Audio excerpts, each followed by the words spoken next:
Vargas, é pela ponta esquerda, invade a grande área atrás de pé direito para tentar o cruzamento, pênalti! Pênalti! Pênalti! Pro Galo no Mineirão! De tanto insistir, o Vargas pelo lado esquerdo faz o cruzamento, a bola pega no braço do Guevara. 34 minutos, autorizado, ele corre pra bola, dá uma paradinha com a canhota, bate de esquerda no cantinho, Barbante!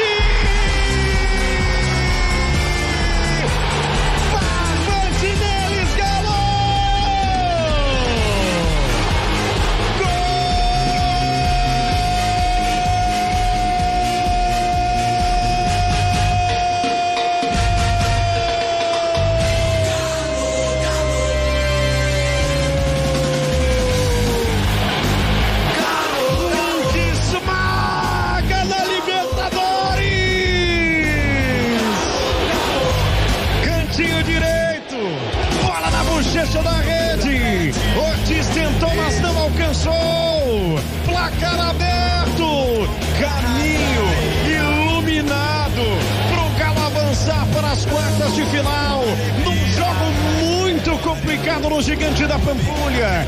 Hulk bate pênalti com maestria depois da insistência do Vargas e a bola bateu no braço do zagueiro. A massa explode, balanço Gigante da Pampulha. É o Galo doido, é o Galo doido. Se a história não mudar, rumo às quartas de final da Conmebol Libertadores. 7 às costas, o incrível Hulk de pênalti, 1-0 no placar, Roberto Abra. Mineirão, mais de 50 mil pagantes. Se tiver palavras do Hulk, eu vou bater. E foi com frieza, com personalidade, de perna esquerda, mudou o canto. Agora foi no canto direito. O Ortiz até que pulou, mas a bola foi profunda. Sempre ele. Que frieza, que tranquilidade de pênalti. Hulk, se tiver o bate. Se tiver o bate, e agora bateu. E a bola foi profunda do gol. Hulk explode o coração alvinegro de alegria. Galo 1-0. E quanta emoção, né? E eu fiquei pensando na hora que o Pedro Abílio fala assim, foi noite de Hulk, tô pra ver a noite que não vai ser do Hulk, viu, Pedro? Porque deve ser quando o Atlético jogar de manhã ou à tarde. Aí vai ser amanhã do Hulk ou a tarde do Hulk. Boa tarde, Roberto Abras. Um abraço. Boa tarde. Tô Boa tarde, certa. Mara. Pedro. Tarde. O Hulk continua. É impressionante. Agora, tem uma coisa. A apreensão foi total, né? Tá louco. Jogo 0-0, jogo dramático, suado. Aliás, nós temos convidados aí para ganhar tempo. Vamos começar com quem? Vamos começar com o turco, né? O porque Mohamed. ele gosta de sofrer, eu vou dar nesse moço. Vamos ouvir ele falando sobre isso. Explicou depois do jogo, né, que a grande dificuldade imposta pelo Emelec foi que o time estava muito defensivo, né, e muito bem impostado na sua defesa. O Atlético poderia, na opinião do turco, ter matado o jogo onde teve mais oportunidades, né? Foi no primeiro jogo lá em Guayaquil. Primero, nosotros la clasificación la pudimos haber matado en Ecuador. Creo que ahí tuvimos la oportunidad. Después el rival ya nos conoció, se cerró bien y nosotros sabíamos que iba a ser con mucha dificultad de juego, mucha dificultad, pero a nosotros nos gusta sufrir, es parte de nuestra esencia. A mí me dicen siempre acá que si no es galo, si no se sufre no es galo, así que está bueno que tenemos que sufrir, es parte de nuestra esencia. A mí me gusta también, me gusta sufrir. Ele ainda ri, me gosta sofrer, você tá doido. Olha só, mais uma vez o treinador reclamou dos desfalques para explicar a dificuldade do Atlético em atacar o Emelec. Para analizarlo tácticamente el partido es muy difícil si no tenés jugadores, si el plantel está diseñado, el equipo para jugar con jugadores 1-1 contra afuera, por afuera, y no tenemos, o jugadores velocidad, no tenemos salida. Entonces, Keno, Ademir, son jugadores que el equipo necesita en algún momento del partido y no los tenemos, entonces resentimos. Y Edu, Saracho está voltando y Edu, la secuencia de partido hace que esté cansado, esa es la realidad. Entonces tuvimos que utilizarlo más de lo que teníamos que utilizarlo, Recuerdan que yo falaba el día de Fortaleza, que utilizamos más minutos a Edu, pensando en hoy, que podía pasar esto. Entonces, bueno, por eso es importante que se recuperen todos para poder echar mano de todos os jogadores. Citando o Zarate, né, que voltou ontem depois de algumas partidas fora, lesionado, e quando ele fala Edu é o Vargas, né, Eduardo Vargas, que tá cansado porque tá voltando também de uma sequência, né, sem jogar por conta de lesão, e fez ontem mais uma partida como titular. Na sequência da Libertadores, de Mara, Roberto, ouvintes, temos esse Cerro Porteño e Palmeiras hoje à noite. Palmeiras já ganhou no Paraguai 3-0 o primeiro jogo, e o Tuco respondeu como o Atlético chegaria para uma eventual quartas de final diante de um ou de outro. Na opinião dele, se tem ou não favoritismo. Sea quien sea, nosotros jugando de local somos favoritos siempre. Nosotros. Después hay que ver cómo va la serie cuando tengamos que jugar. Si es con Palmeiras vamos a tener que jugar de visitante. Pero nosotros nos consideramos favoritos. Nosotros nos consideramos favoritos siempre. Tenemos tenemos el sueño de ganar la Copa Libertadores. Por eso nos consideramos favoritos. Pois é, e o lateral Mariano, que você está acompanhando aí pela live, estava ao lado do Turco, também viu dificuldades na partida e que não espera facilidades na Libertadores, claro. Eu não esperava um jogo fácil, creio que vocês também não. Libertadores, sim. A gente tem que valorizar a nossa classificação, nosso objetivo era classificar. 1-0, 6-0, era classificar. Fizemos o nosso melhor com os jogadores que a gente tinha, e é isso, é Libertadores. Agora estamos na outra fase, é seguir trabalhando, é seguir no nosso objetivo e jogo por jogo. Creio que até a final, que é o nosso objetivo, não vai ter jogo fácil, fora de casa ou dentro de casa. Foi a primeira oportunidade que a gente teve de conversar com o Mariano, né? Depois da sequência em que ele acabou perdendo por conta do falecimento da sua mãe. Teve a suspensão também contra o Fortaleza, mas perdeu ali alguns jogos, e o Mariano falou sobre o carinho, né? As redes sociais dele foram inundadas por mensagens depois desse momento difícil que ele enfrentou. Ele aproveitou para agradecer. Esse é o momento de poder agradecer a todos os torcedores do Atlético. Teve outros torcedores de outras equipes também que me enviaram mensagem, né, pelo que aconteceu, pelo falecimento da minha mãe, num momento difícil, né, e pude saber que, né, não só no futebol, mas fora do futebol, as pessoas, né, têm um carinho, não só pelo atleta, mas sim pela pessoa, né. Eu venho, né, agradecer a todos os torcedores atleticanos, torcedores de outros clubes também que me enviaram mensagem, alguns jogadores também de outros clubes, pelas mensagens. Fica aqui meu agradecimento, meu obrigado, e a vida que segue, né? Ainda triste, né, por ser recente, mas creio que Deus vai estar confortando não só eu, como toda a minha família, meus irmãos, meu pai, né? A gente tem que seguir, né? A gente precisa de cada um, e é isso.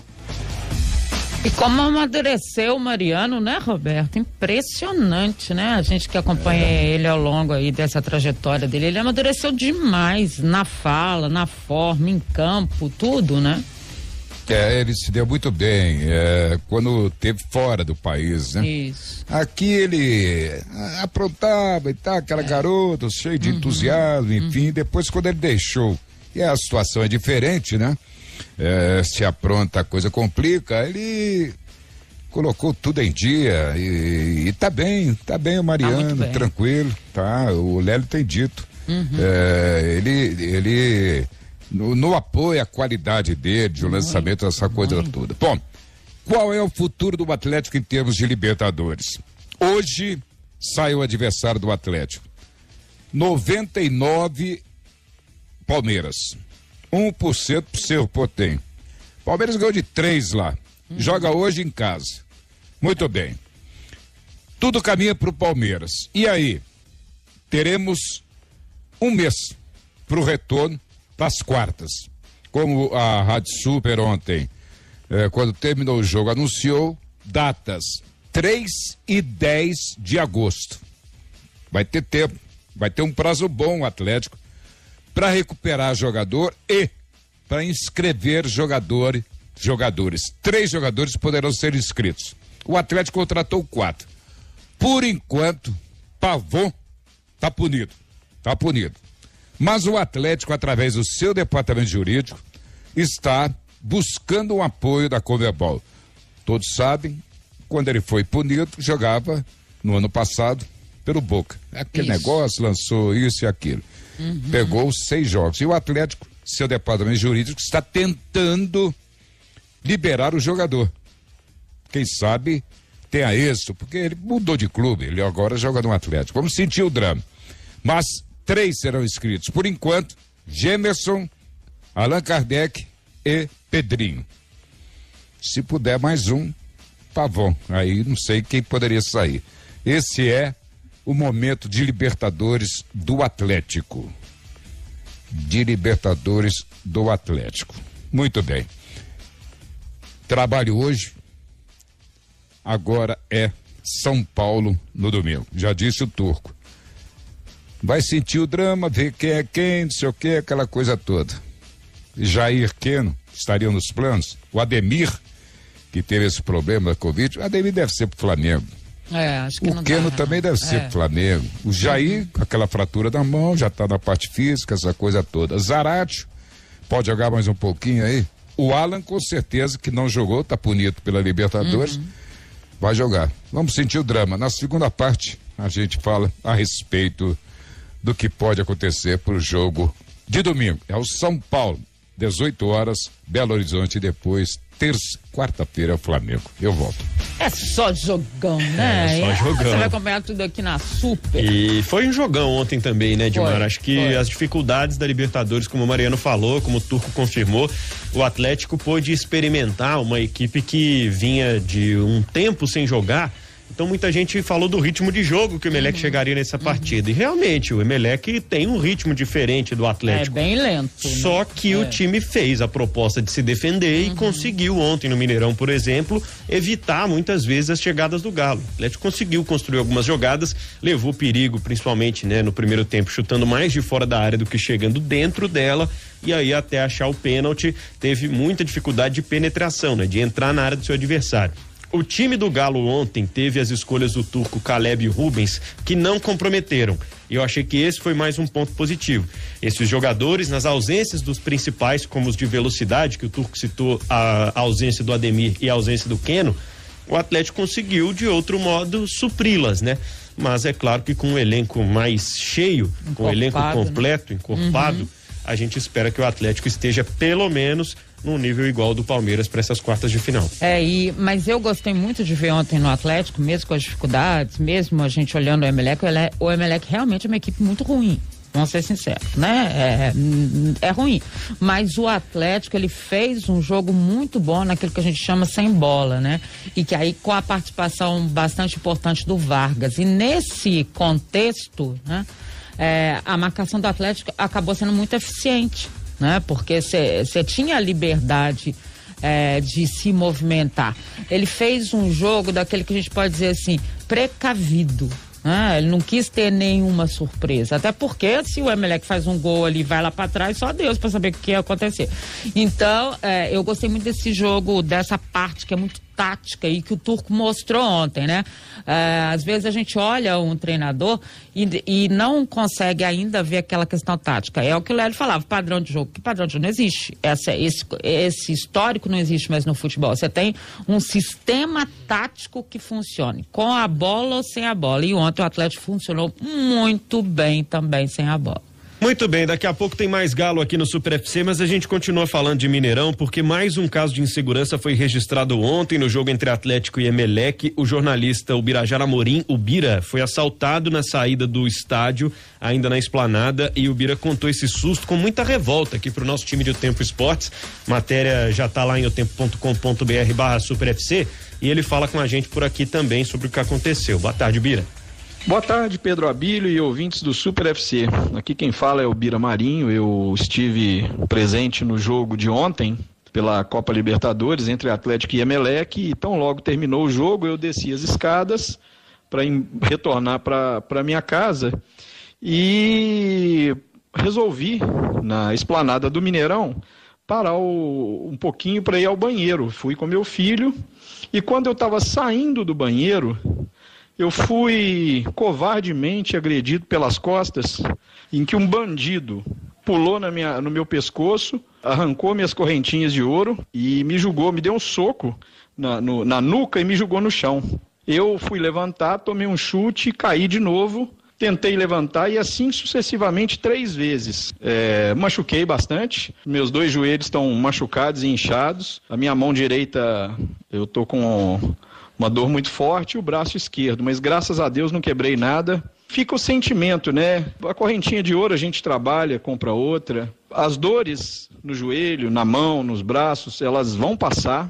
O que não passa, e aí fica o recado aqui para todos refletirem, as autoridades, aqueles que teriam que fazer a segurança do estádio, né, que no caso é a Minas Arena, a pior dor que eu sinto é de lembrar do meu filho, o desespero dele, aos 7 anos para 8, olhando para mim, chorando, desesperado e traumatizado pós esse episódio. É lamentável, mas isso tem acontecido corriqueiramente no Mineirão. Um abraço e até mais. O Birajara Marinho, o Bira, falando com a gente sobre esse caso, os casos de violência, de furtos e roubos, inclusive dentro do estádio e na esplanada, eles têm sido recorrentes. Já virou ali, né, as pessoas têm receio, ou então trocam o celular que vão levar pro estádio, porque praticamente você fala assim, não, vou levar esse aqui, que daí ele já leva. Olha que absurdo. Porque realmente acontecer no tumulto na rua é uma coisa diferente, né? Mas na esplanada, no estádio, como aconteceu com o Fabrício, né, volante do Cruzeiro, mês passado, no jogo contra a Ponte Preta.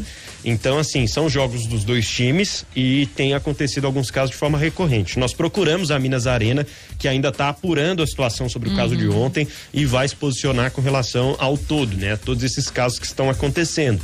A matéria